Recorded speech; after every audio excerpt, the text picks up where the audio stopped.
En hier blijft altijd wel iets triggeren. Om elke keer maar weer, er komt elke keer weer iets nieuws. Hallo en welkom bij Hotech. Vandaag zitten we in de lounge met Esther.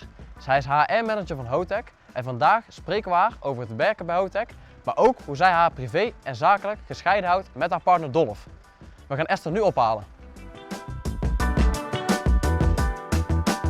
Bij welke twee van de bazen moet ik zijn? Er is maar één baas. Vandaag hebben we in de lounge met voor jou op de planning staan. Loop je mee naar de lounge? Zeker. Helemaal goed. Hey, welkom.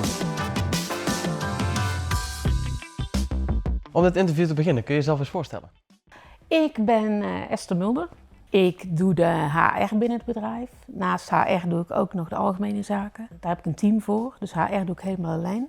Dan moet je denken aan allerlei dingen zoals sollicitaties, functioneringsgesprekken, beleidszaken, van alles. En de meiden die ik heb, daar ben ik heel blij mee. Het zijn er 3.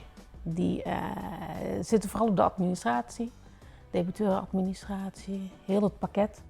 Je bent de vrouw van Ja. de eigenaar van het bedrijf. Om Ja. meteen maar even met de deur in huis te vallen. Ja. Hoe vind je het om te werken met je man?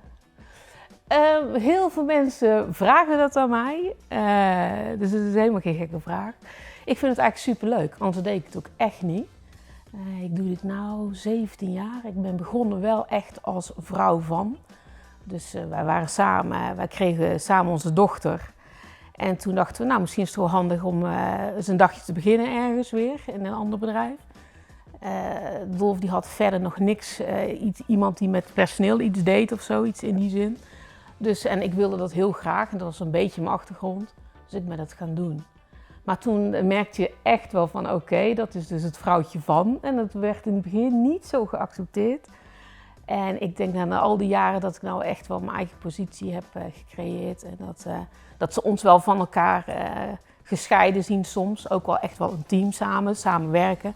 Wat vind je het leukste om te doen bij Hotech? Het allerleukste vind ik, ja, dat is een beetje standaard, het werken met personeel aan zich, dus met mensen. Ik vind het heel leuk om die sollicitaties te doen, nieuwe mensen te leren kennen. Daarnaast is het inderdaad, de variatie is bij mij zo groot, dat ik ben iemand die niet goed tegen herhaling, kan ik niet zo goed tegen. Nou, dat heb ik hier totaal niet. Ik heb heel veel vrijheid. Ik kan mijn zaakjes helemaal zelf indelen, dus het is voor mij helemaal perfect. Ja, je vertelde over dat je de HR hier doet. Ja. Dat doe je al vanaf het begin, dat is ook je achtergrond. Ja. En als je zou mogen kiezen, als je op een hele andere plek binnen het bedrijf zou zitten, wat zou die dan zijn? Een hele goede vraag. Ik denk dat ik iets zou gaan doen in de projecten. Dus wat Dolf en wat Maarten nu doen samen. En het is meer omdat ik mezelf dan wil trainen om wat beter om te gaan met het feit dat ik heel weinig geduld heb. En dat ik graag alles onder controle wil hebben. En dat is als je projecten doet natuurlijk vaak niet zo. Want er zijn heel veel aspecten bij elkaar die moeten perfect bij elkaar komen. Wil je heel goed projecten afronden. En om daar die spil in te zijn, dat lijkt me wel heel leuk. Maar wel moeilijk. En binnen de HR, je hebt het al gehad over sollicitatiegesprekken, maar ook heel veel verschillende dingen. Als je nou echt een ding zou mogen kiezen dat je denkt van dat vind ik het leukst om te doen, ook in combinatie natuurlijk dat je heel graag onder de mensen bent. Het is heel gek wat ik nou ga zeggen, maar ik vind het helemaal niet moeilijk om met moeilijke situaties om te gaan. Dus ik heb geleerd in de jaren om heel zakelijk te zijn soms. Ik kan heel goed met mensen overweg, maar ik kan ook heel zakelijk zijn. Dus als er ergens een eind aan moet komen, dan kan ik dat heel goed. En ik vind dat ook leuk om dat tot een goed eind te brengen. En het is niet vaak hetgene wat mensen willen horen van, goh, vind je dat leuk om te doen? Maar dat is toch wel echt wat ik het leukste vind. Ja. Ja. En de beleidszaken, gewoon nadenken van hoe gaan we dat hier doen? Wat is het beste voor het bedrijf? In samenspraak met andere mensen, ook andere afdelingen. En dan gewoon goed nadenken, waar willen we naartoe? Een groot kenmerk van Hotech is dat alles anders is dan anders. Als je nou een ding uit het bedrijf zou mogen noemen dat je denkt van dat is echt anders dan anders en dat heeft niemand. Nou, het informele, ik bedoel er zijn meerdere bedrijven die informeel zijn of pretenderen te zijn, maar dat zijn wij echt. Wij houden zelf, vooral ik, heel erg van een gaantje. Dus ik wil het liefst elke dag dat we flink lachen en doen. En daarnaast de dynamiek, het is gewoon heel dynamisch hier. Je gaat van links naar rechts, moet je ook tegen kunnen. Mensen die niet van veranderingen houden, dat zal moeilijk werken hier. En gewoon lekker met z'n allen werken. Dat is wat het kenmerkt. Hoe is eigenlijk jouw functie veranderd als je bijvoorbeeld kijkt naar de gesprekken die je met mensen voert, de verandering in werving van mensen? Hoe zie jij dat? Nou, sollicitaties noem ik het sowieso al bijna niet. Dus als iemand bij mij komt, dan noem ik het altijd sowieso standaard een kennismakingsgesprek. Daar begint het al mee. Dus als je met mij aan tafel zit, dan is het gewoon een gezellige gesprek. Ik ga niet iedereen helemaal het naadje van de kous vragen. Dat komt gewoon in een heel gezellig gesprek met een bakje koffie, net of ik met jou nou zit te praten. En vanuit daar gaan we verder. Wat je nou wel ziet is dat de werving is meer marketing geworden. Dus in feite doet Dolf dat nou meer. Dus door al de filmpjes te maken, wat jongeren binnen te halen. Wat dus eigenlijk wel ook de nieuwe visie is van het personeelsbeleid. Jongeren binnenhalen, leuke stagiaires. Kijken of het goed klikt, zodat we ze het liefst kunnen houden. Dan hebben ze ook een goed beeld van het bedrijf.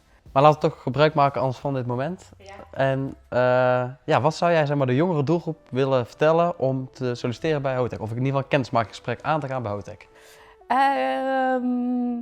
Als ik naar mezelf kijk, ik ga even uit vanuit mijn eigen karakter en ik denk dat de jeugd er tegenwoordig ook wel is, dat ze weinig geduld hebben, veel variatie willen. Dat is hetgene wel wat wij kunnen bieden in de zin van, ik ben zelf iemand die was vroeger een jobhopper. En ik kom bij HOTEC en ik zit hier al 17 jaar. Nou, dat zegt eigenlijk heel veel, omdat ik het niet meer leuk zou vinden. En als ik me echt zou gaan vervelen, was ik echt iets anders gaan zoeken. En hier blijft altijd wel iets triggeren, om elke keer maar weer, er komt elke keer weer iets nieuws. Er is altijd wel weer iets aan de hand of het speelt wat. Ja, superleuk. Ja, we hebben nu best wel veel gehad over het zakelijke gedeelte, over het werken bij HOTEC. Maar in het begin hebben we het natuurlijk ook gehad over jouw band met Dolf, als vrouw zijnde, maar ook als collega, zullen we maar even zeggen. Ja. Hoe houden jullie die band eigenlijk privé en zakelijk gescheiden? Dat gaat eigenlijk een beetje natuurlijk. En dat we dat wel opgebouwd hebben in de tijd. In het begin, toen ik hier kwam, toen was hij al een paar jaartjes bezig met het bedrijf. Ook zoals zeg maar, het personeel wat argwanend was hij dat. Hij was niet argwanend, maar had wel zoiets van, ja meid, je moet natuurlijk wel een beetje wat kunnen. En het was zijn kind. En daar moest ik natuurlijk ook een beetje ingroeien. En dus in het begin was dat wel even zoeken. En nu zijn we heel erg op elkaar ingespeeld. Wij doen ook alle twee hele verschillende dingen. We zijn ook twee hele verschillende personen. Die elkaar wel heel erg triggeren ook. Dus dat zie je ook wel eens als je bij ons in de pauze zit. Dan zitten we tegenover elkaar een beetje te geinen. Ja, dat eigenlijk. En ik denk dat als wij hier wat hebben, we hebben vaker hier wat als thuis, moet ik eerlijk zeggen. Als we hier wat hebben, dan laten we dat ook echt gewoon hier op de zaak. En thuis, dan komen we weer door de deur en dan is er niks aan de hand. Dus dat is best wel apart. Ja. En heel veel mensen zijn er benieuwd naar. Nou, bij deze. Bij deze? Ja. Nou, mooi. Ja. Ja, dan denk ik dat we aan het einde zijn gekomen van In de Lounge met Esther. Ja. Bedankt voor jouw verhaal en je tijd. Ja, graag gedaan. En, ja, dankjewel. Volgende keer doe ik jou interview. Dat is goed. Voor de sollicitatie. Toch?